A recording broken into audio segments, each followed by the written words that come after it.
Well, we will stay on top of the Vince McMahon news if I can tell you about something else, Jim, because it's kind of related to... Bring me up to date. I'm a sponge ready to soak up your learning. Learn me. And this is a story that I have seen a little bit about, but I'm going to learn about it on the air with you. I have an article here from Post Wrestling by Andrew Thompson. Rita Chatterton reveals she was under contract to AEW for a year, calls Tony Khan a gentleman. Here's the article. Chatterton was signed to AEW for a year. It's a weird way to begin the article. Oh, yeah. Rita Chatterton was a referee for the WWE. At one point, I had the heartbreak of psoriasis. Rita Chatterton was a referee for the WWE and in 1992, she went public and accused now former WWE chairman Vince McMahon of sexually assaulting her during the summer of 1986. Chatterton's name resurfaced in the media when allegations against McMahon came to light in 2022 before he initially resigned from his role at the company. There's a new interview with Chatterton that was pushed out. That's a weird way to phrase that. Wait a minute. What is this? The source you're reading from here? This is the website postwrestling.com. Is this an overseas site? Is there a translator Canada issue? I believe it's from Canada. So okay. So there's a translator issue from the Canadian. Go ahead. This was from the Power and Glory podcast. She spoke about getting back into the mix of pro wrestling after receiving the Trailblazer Award from the International Pro Wrestling Hall of Fame. That led to her being contacted by AEW President Tony Khan. And she revealed that Khan signed her to AEW for a year. The fuck? Chatterton stated she never did anything for the company. So here's a quote from this previously said interview.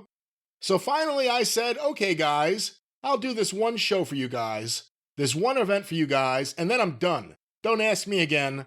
I'll do the first one. I'll do whatever I can for you, but leave me alone. I don't want this. It's over. I think she's talking about the Pro Wrestling Hall of Fame, but I'm not sure. My dreams ended a long time ago. I once dreamt of being in the WWF Hall of Fame. That never happened. Okay, I'm in the International Pro Wrestling... You know, it's a shame that it's not 40 years later. If she was related or involved with anybody, she could get in. I don't know when did she think she was going into the WWE Hall of Fame? It didn't exist until 1993, and that was after she came out publicly against Vince. It wasn't a concept. Maybe she's just saying, I at one point would have dreamed of being in the Hall of Fame, but they had faces then, and my dreams were dashed on the rocks. But go ahead. Okay, I'm in this International Pro Wrestling Hall of Fame now. But anyway, I turn around and I do this event for him, Seth Turner. I get the Trailblazer Award, and then, it's kind of like riding a Harley, because it's in your blood. And it started creeping back into my blood. And I'm like, So a few weeks after that, Seth calls me and says, Rita, there's this guy. He's trying to get a hold of you. He wants your phone number. And I said, really? Who's that? Jesus, now wait a minute. What kind of fucking phone conversation is this? Were they paying per the minute? He says, well, his name is Tony Khan. Oh, no. Who the hell is Tony Khan? That doesn't even sound right. I don't know what that means. What the fuck? What does that mean? Hold on, let me jump back into this article here. He says, no, Rita, you should probably take his call. And I said, why do I want to take his call? He says, well, he owns the Jacksonville Jaguars. He says, well, he also owns AEW Wrestling. Okay, I said. Give him my phone number. So he gives him my number, and I don't hear anything. And a couple weeks later, I get this phone call. And I look, and I don't know the number. Then I'm thinking about it. I said, let me call that number back. So I call it back. It's Tony Khan. So Tony Khan and I had a nice long talk, and I was under contract with him for a year. Very nice man. Gentleman. Very, very nice man. And that's how I ended up getting back involved in wrestling. So it was just a crazy story. And then here's another quote. You know what? I was under contract with him. Wrestling. I was under contract with him for a year, and I did absolutely nothing. I did absolutely nothing, she laughed. And he wanted me under contract, so I was under contract with him. We'll stop there for a moment. That's what she got back in wrestling by doing absolutely nothing except somebody paying her. And what was it supposed to be as a female referee? I mean, I don't know this woman, but if she was a referee 40 years ago, she'd have to be in her 60s. Well, hold on. Let me, I have one last little bit here. This may explain the end of it and we can discuss it. Accompanying Chatterton for this interview was Mario Mancini, who spent time in the WWF. He said Chatterton had a talent scout contract. He would put wrestlers in front of her. Well, here's the quote. Mancini says, it says talent scout. And I'm like, all right, Rita, I'm going to throw as many people at you as I can. I said, I'm just going to throw as many people at you as I can. And every now and then I'd go, what are you doing? And she's like, I'm just sitting at home. And then she said, just sitting here waiting. And she went, I did go to a couple of football games, though, because he owns the Jaguars. And then finally, Rita Chatterton said, in fact, I just went a couple of weeks ago to a Jaguars game. This was recorded in December of 2024. In January 2023, Wall Street Journal reported that Vince McMahon reached a multi-million-dollar settlement with Chatterton. Again, we don't know what we don't know, but it has caused some people to question, did Rita Chatterton have someone behind her with some money that made sure that Vince McMahon couldn't fuck with her with the lawsuit, and that's why there was a settlement?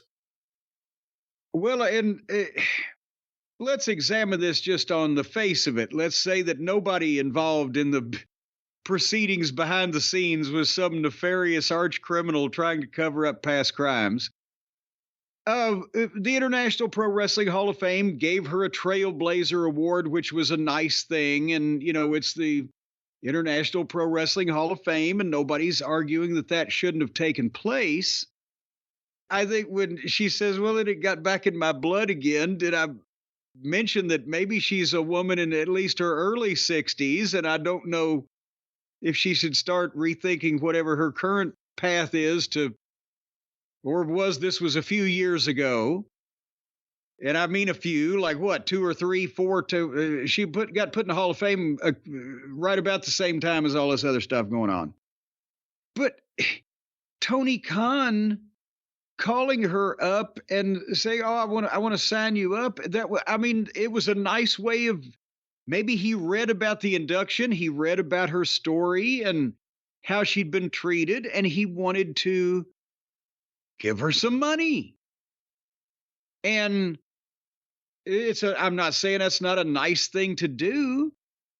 And that's what he did, apparently, because she didn't do anything for it. But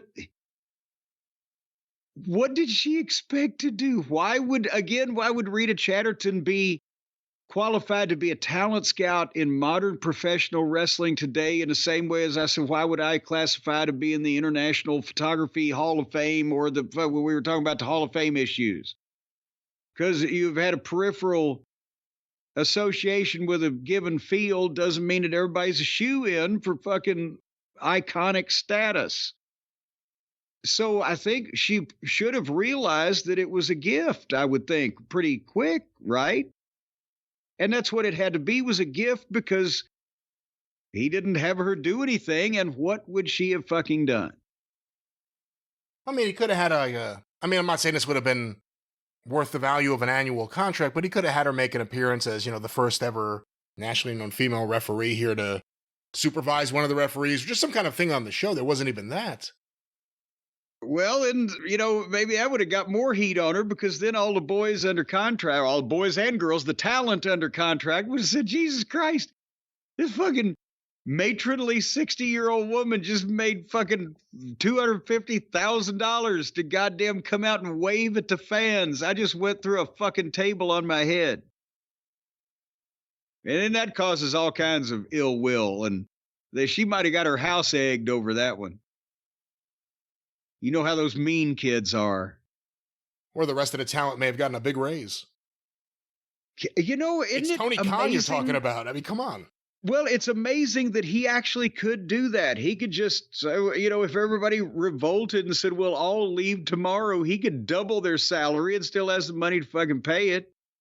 If Tony Khan was ever able to get the booking and the management of the company straight, and that's always been the big problem and that always will be, he has the ability to do some remarkable things to help wrestling, make the lives better for former wrestlers and current, like he has the ability to do all that. And then all of a sudden AEW is an incredibly attractive place to work for. It's not just about the money, but there is the money and you got to use that. Again, going back to my other thing, is it crazy to think that maybe Tony Khan heard she was suing Vince and said, I want to support her? Well, no, I think indirectly. Now, did he also, she wouldn't be able to say whether he did or not. Did he also do that? Or he just figured, well, if I put her on contract, it'll pay her lawyer, that type of thing. If she was going to Jaguar games, does she I mean, was he flying her to Jacksonville?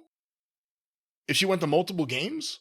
Or does she live down there? See, I don't know. I don't. Well, she was from New England. Originally, yeah. Originally, but people do as they age. They move down south and, you know, get a condo at Del Boca Vista. I don't know where the lady lives. And that's her business, and we're not going to reveal her address as 13 Mockingbird Lane. I'm not trying to expose her or where she is at all. That wasn't my intention. But Tony Khan paying, I mean, it's not surprising that Tony Khan would just put someone under contract. The fact is, we don't know who's under contract. He's got people under contract that he never sees and doesn't have to do anything, and they're supposed to be on television. So why wouldn't, you know, maybe it's he's setting up, you know, the motion picture country home. Yes. Out in California where, you know, the aging movie stars were always allowed to go to live out their golden years when they couldn't take care. Maybe he should set up a pro wrestler country home. Put them somewhere out in Montana, though, because they could, boy, if they put them in any decent place, there goes the neighborhood. Well, but, you know, a ranch where they could roam like the polo ponies and roam free. There ain't no retirement plan in wrestling. You know what? People should have a fallback plan, a backup plan. They should switch subjects and go to things that can make them money, right? Hey, Jim, you know what that means? That's exactly what I'm switching to, something that can make you money. Because if you need to get out of the business that you're in that has a dead-end future, such as professional wrestling or anything else, I mean, if you're just butting your head against the proverbial wall, ladies and gentlemen, and thinking, I got ideas, I got dreams, I got hopes, I got aspirations, but now I got perspiration because I'm working too hard for the man underneath his thumb. I want to branch out on my own and let my wings spread and fly away. I want to fly away. I want to fly. If you want to fly high as a bird, then you need Shopify. Brian Last, you can testify to this because Shopify will get you high in the income bracket because nobody does selling better than Shopify. They're the home of the #1 checkout on the planet. They boost conversions up to 50%. Carts go unabandoned. The carts do not go abandoned. They go unabandoned, or however you'd say that in English terminology. And you're going to get way more sales going. You got to grow your business. You got to advance your commerce platform. You got to get a presence on the interwebs and the e-nets. And then it's got to be rock solid so these people can give you their money, currency from around the world. Rubies and diamonds and emeralds from the South Sea Islands can be converted through Shopify's incredible conversion system. And you're going to get the same checkout that all the major big-time sellers that make millions and millions of dollars do on the internet, all for your puny little ass. Because you are your small beans, ladies and gentlemen, in this big world of commerce, and you got to get to be big beans. Because small beans ain't going to make anybody fart. You got to be farting through silk. We may have some big bean people. I don't think you should say this is exclusive to the small beans. Well, no, none of our people are big bean people. Now, we do have some people that have made the step all the way up to big balls, but that's a whole different sponsor. But right now, folks, you can upgrade your business by signing up for a $1 a month trial period. It's only $1 you're risking. Who are you? Simon Legree, Ebenezer Scrooge, Angelo Poffo? Sign up for your $1 a month trial period at shopify.com/JCE, all in lowercase, I might add, for whatever reason on that JCE. And you're going to get the $1 a month trial period where they can show you the way that they can change your online presence and make you the belle of the ball, the star of the interwebs, and somebody that people are dying to spend money with. And then they'll teach you how to keep going into those people's pockets over and over again, selling them your fine quality merchandise, whether they really have a place for it in their life or not. It's all part of the plan.